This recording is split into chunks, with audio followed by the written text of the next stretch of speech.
Hello guys, good evening. So, ayun, sa mabilis lang. So, may nagtatanong sa atin kung paano gumagana yung park light at yung fog light natin. So, bossing, yung fog light natin, may sarili liyang switch doon sa may dashboard natin. So, pakita ko siya sa'yo. And then, yung park light natin, kasama yan doon sa switch natin sa may likod ng manubela.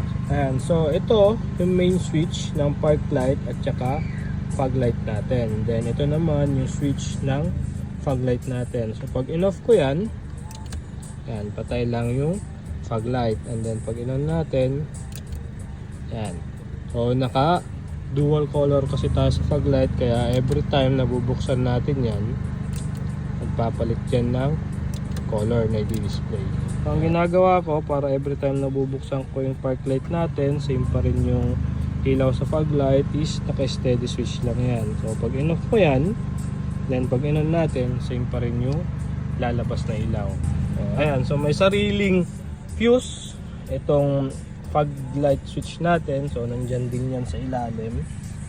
Ayan, ganun siya gumagana, boss.